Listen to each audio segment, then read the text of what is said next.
jeu.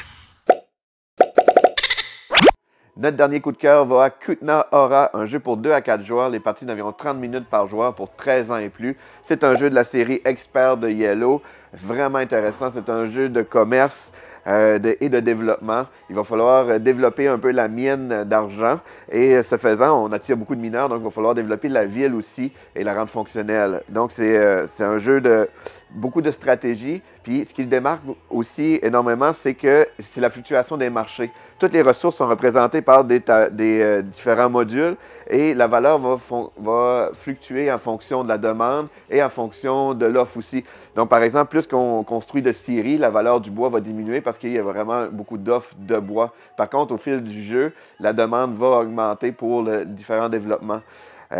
L'autre concept qui est vraiment intéressant, c'est qu'on n'accumule pas de ressources dans le jeu, on fait juste la dépenser en argent.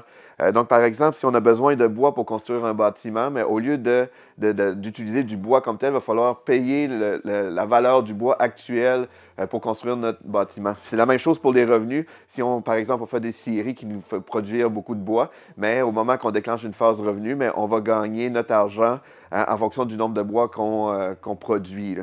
Donc, ça fait beaucoup de fluctuations de marché, vraiment intéressant. Le timing est vraiment important pour toutes les actions qu'on fait. C'est un jeu qui est quand même assez facile à prendre en main. Il n'y a pas beaucoup d'exceptions de règles. Puis, il est bien monté. Nos plateaux joueurs sont en double épaisseur. Puis, c'est bien monté la façon qu'on utilise les ressources pour gagner les bonus. Donc, c'est très fluide, très intuitif.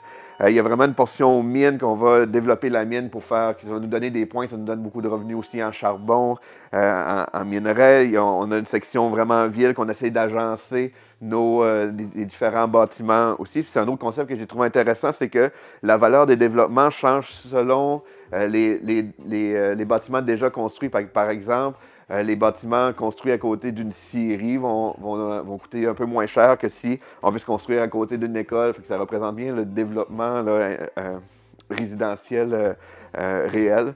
Donc c'est vraiment un jeu super intéressant, un très beau concept, bien exécuté. Et donc c'est Kutna Hora. Lis le jeu.